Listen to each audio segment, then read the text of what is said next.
odd Pete. I hate children's toys, especially dolls. They're the bane of my existence. For a little over 30 years, I've managed to avoid them. Until last weekend, at a friend's birthday luncheon, when one of the guests had brought their 5-year-old son. The boy had a doll with him, like one of those Cabbage Patch Kids.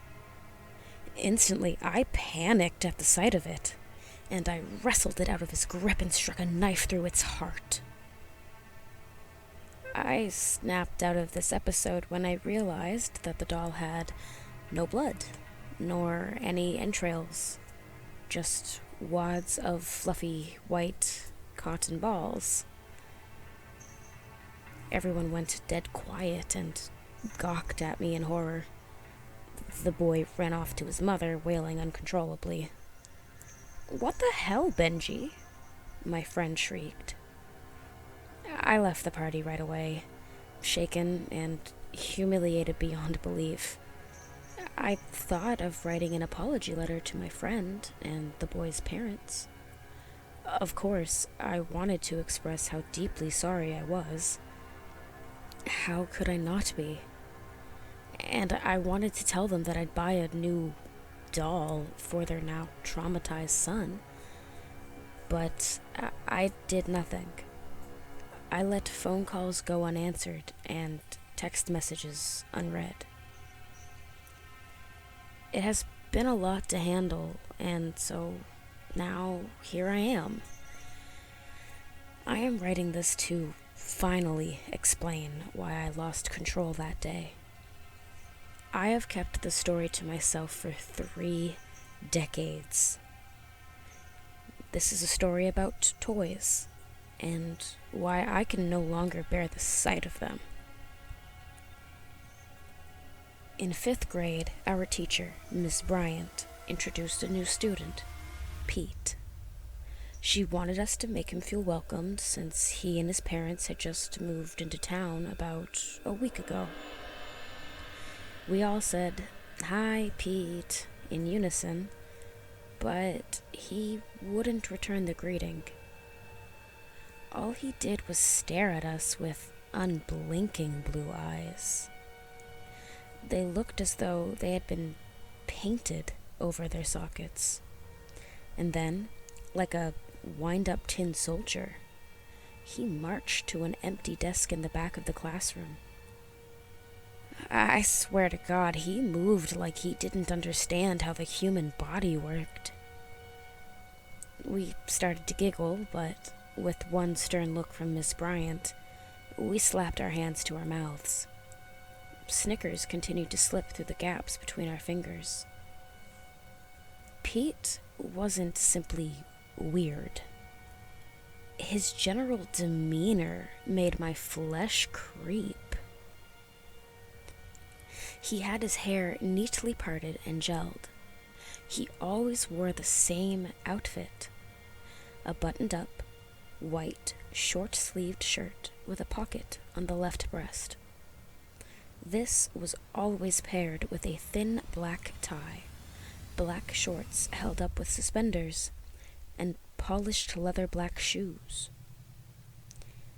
He reminded me of one of those insurance salesmen on TV.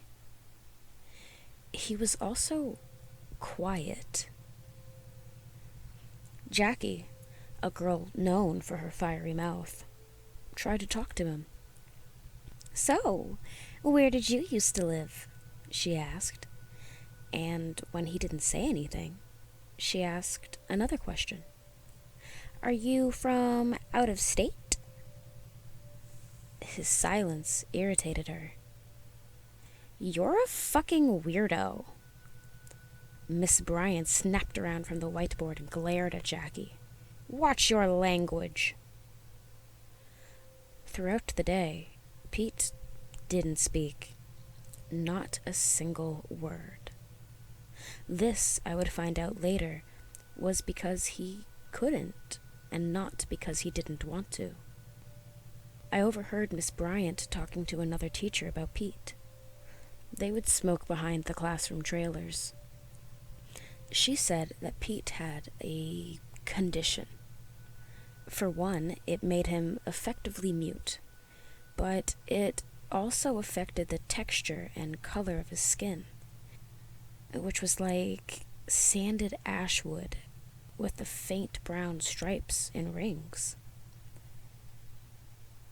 But the boy's father said he'll be going through a special procedure soon, Miss Bryant said. I hope it'll work. That kid gives me the fucking jitters. The procedure did work.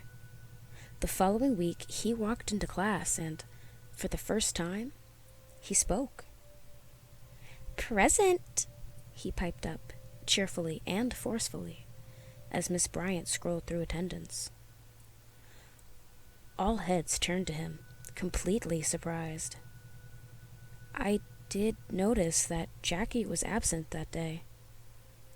Later, at recess, word got out that Jackie was missing. She had disappeared in the middle of the night.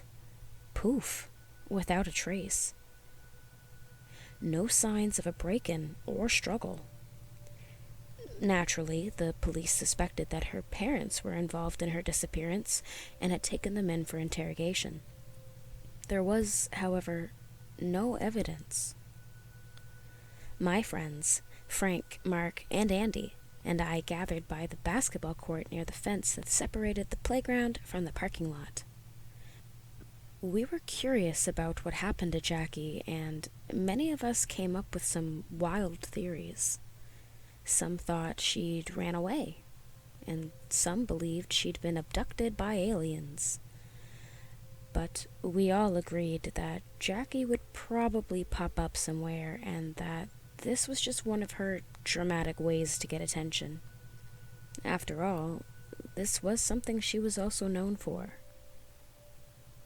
Hi, may I join you? We jumped at the squeaky voice that suddenly spoke from behind us. It was Pete. None of us said anything until Frank yelled, "Heads up!" and threw a basketball at him. It bounced off of Pete's chest. He stared at the ball as it rolled away, then turned to us with his glossy blue eyes and those lips permanently affixed into a smile with perfectly symmetrical alabaster teeth. Like fucking porcelain. Frank frowned. You're supposed to catch the ball. Oh. Pete watched us play a round of basketball from the sidelines. The teacher on recess duty strode over with hands on hips, scolding us for leaving Pete out of the game. Groaning, we reluctantly waved at him to step onto the court. Frank threw the ball to him again. This time, Pete caught it, but didn't dribble or throw it to another player. He didn't even make an attempt to shoot it through the hoop. Instead, he inspected it, feeling the bumps and grooves. The teacher cheered him on, encouraging him to run and shoot the ball. Pete wobbled rather than ran, like a clumsy penguin across the court. His aim was terrible, and the ball bounced off the beam of the hoop and hit a group of girls jump roping.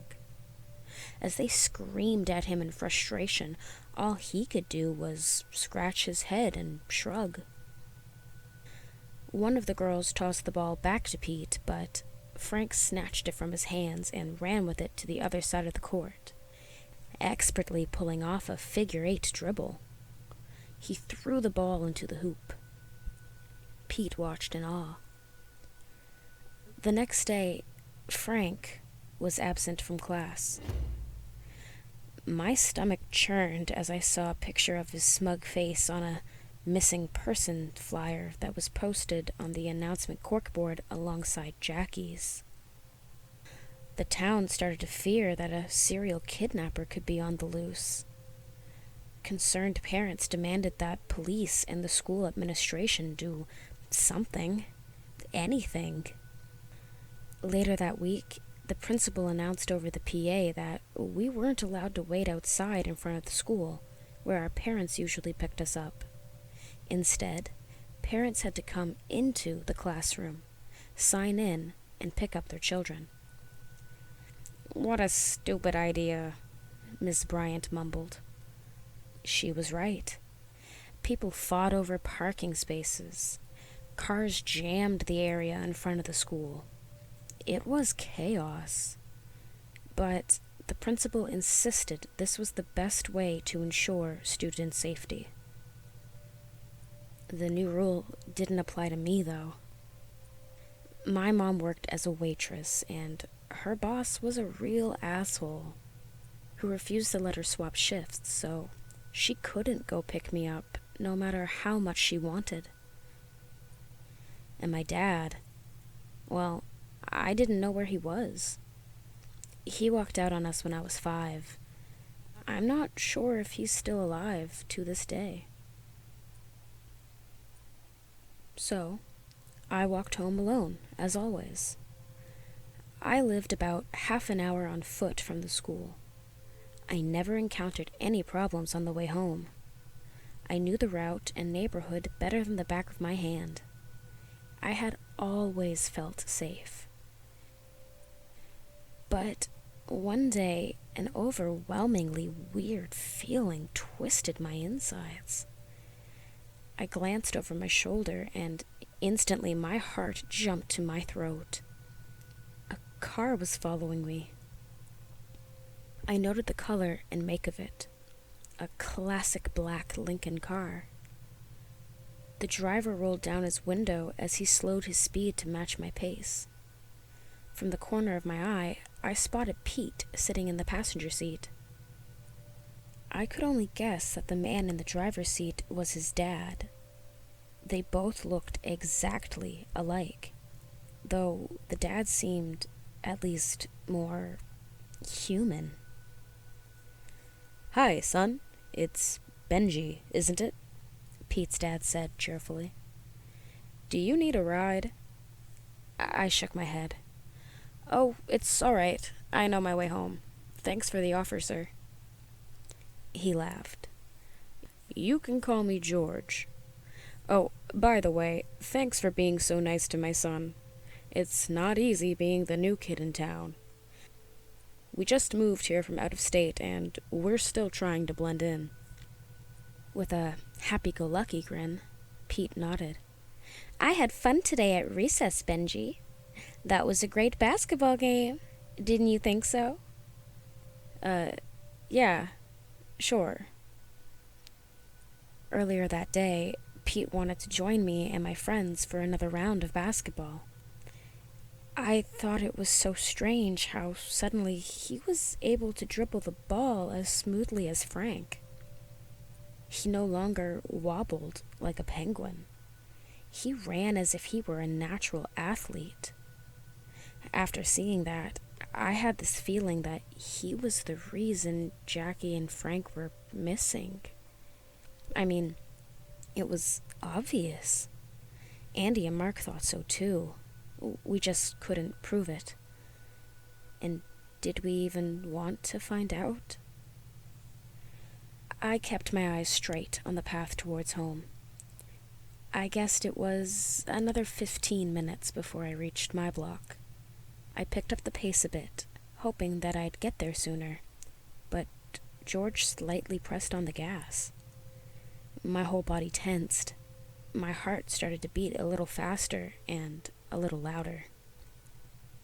"Are you sure you don't want to ride, son?"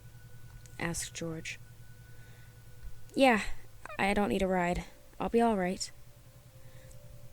"Okay, suit yourself. Just be careful. I heard there was a kidnapper on the loose. A couple of kids went missing." With that being said, he drove off. Later that week, another student was absent. It was Susan, the class brainiac, so to speak. I remembered seeing her help Pete work out a math problem. Everyone thought he was as dumb as a bag of rocks. While most ignored him or told him to figure it out on his own, Susan was too nice. She liked to help people. It was in her nature. So, of course, when Pete politely asked her for help, she did. And as she explained to him how to solve the problem, he looked at her with admiration. The whole town was freaking out more than ever. The police still didn't have a lead, which angered everyone. They all just wanted someone locked up. Since the 3 missing kids were from Miss Bryant's class, the police had their eyes dead set on her. They marched into the classroom, and despite our tears and protests, she was handcuffed and taken away. For the rest of the month, a substitute teacher was brought in. This put the parents at ease. They thought the serial kidnapper had been finally caught, though many were still upset and thought it all could have been prevented if the principal had screened the teachers better. But I knew Miss Bryant wasn't to blame. None of the teachers were. I wanted to scream. It was Pete! I swear to God it was Pete! I knew they wouldn't believe me. After Susan's disappearance, Pete looked more, well, like a human. His skin appeared fleshier and less like sanded ash wood. His face, too, had a peachy color, and suddenly he also became the smartest kid in the class. His hand shot up to every question the teacher asked. He spoke clearly and with confidence, just as how Susan would have answered. He came to class with a stack of envelopes and passed one to each of us. It was an invitation to his 11th birthday. Colorful confetti and several colorful paper balloons popped up from the invitation card, with Pete's distinguished squeaky voice speaking. "You're my special friend, and you've been invited to my birthday party." Mark and Andy decided to go, but I was unsure. I was uneasy about this. They assured me that it probably wouldn't be so bad. Besides, the parents would be coming along as well. They were sure that if Pete was behind the disappearances, he wouldn't be able to do anything with so many adults keeping their eyes on him. They were sure that if Pete was behind the disappearances, he wouldn't be able to do anything with so many adults keeping their eyes on him. "I'd be over the moon if you all could come," said Pete. "It's my first birthday party ever." I remember how he stood in front of the classroom, gazing expectantly at us with that perfect little manicured smile. I need to stop right here. Recalling these events has been so draining. I promise that I will continue once I get some sleep.